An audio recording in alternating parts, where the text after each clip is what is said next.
ಈ ಹಳೆಯ ಪುಸ್ತಕದಲ್ಲಿ ಯಾವ ಕಥೆಗಳಿರಬಹುದು ಎಂದು ಗೊತ್ತಾಗುತ್ತಾ? ಭೀಮಾ ಕೋರೆಗಾಂವ್. ಇಲ್ಲಿ ಏನಾಯ್ತು?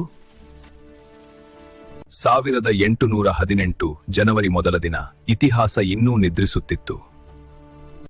ಇದು ಕೇವಲ 800 ಯೋಧರ ಪಡೆ. ಅವರಲ್ಲಿ ಹೆಚ್ಚಿನವರು ಮಹಾರ್ ಸೈನಿಕರು. ಇವರು ಸಾಮ್ರಾಜ್ಯಕ್ಕಾಗಿ ಹೋರಾಡಲಿಲ್ಲ, ಗೌರವಕ್ಕಾಗಿ ನಿಂತವರು. ಸಂಖ್ಯೆಗಳು ಫಲಿತಾಂಶವನ್ನು ಹೇಳಿದವು, ಆದರೆ ಮನಸ್ಸಿನ ಶಕ್ತಿ ಇನ್ನೂ ಮಾತಾಡಬೇಕಿತ್ತು. ಇಳಿಜಾರು ಗಲ್ಲಿಗಳು ಯುದ್ಧತಂತ್ರದ ಭಾಗವಾದವು. ಶಿಸ್ತು ಮತ್ತು ಧೈರ್ಯದಿಂದ ಅವರು ಶತ್ರುವನ್ನು ಎದುರಿಸಿದರು. ಈ ಹೋರಾಟ ಕೇವಲ ಬದುಕುಳಿಯಲು ಅಲ್ಲ, ಇದು ಸ್ವಾಭಿಮಾನಕ್ಕಾಗಿ. ನಾವು ಸಹ ಮಾನವರೇ ಎಂಬ ಘೋಷಣೆಯಾಗಿ ಈ ಯುದ್ಧ ರೂಪುಗೊಂಡಿತು. ಗಂಟೆಗಳ ಕಾಲ ನಡೆದ ಹೋರಾಟದ ನಂತರ ಪೇಶ್ವೆ ಸೇನೆಯಲ್ಲಿ ಗೊಂದಲ ಶುರುವಾಯಿತು. ಸಣ್ಣ ಪಡೆ ಇಷ್ಟು ಗಟ್ಟಿಯಾಗಿ ನಿಲ್ಲುತ್ತದೆ ಎಂದು ಅವರು ನಿರೀಕ್ಷಿಸಿರಲಿಲ್ಲ. ನಷ್ಟ ಹೆಚ್ಚಿತು, ಮನೋಬಲ ಕುಸಿಯಿತು. ಸೂರ್ಯಾಸ್ತದ ವೇಳೆಗೆ ಇತಿಹಾಸ ತಿರುವು ಪಡೆದುಕೊಂಡಿತು. ಪೇಶ್ವೆ ಸೇನೆ ಹಿನ್ನಡೆಗೊಂಡಿತು. ಭೀಮಾ ಕೋರೆಗಾಂವ್ ಸೋಲಲಿಲ್ಲ.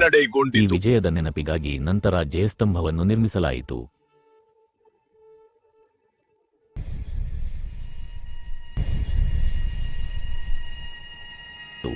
ಇಂದಿಗೂ ಪ್ರತಿ ಜನವರಿ ಮೊದಲನೇ ದಿನ ಸಾವಿರಾರು ಜನರು ಭೀಮಾ ಕೋರೆಗಾಂವ್ಗೆ ಬರುತ್ತಾರೆ.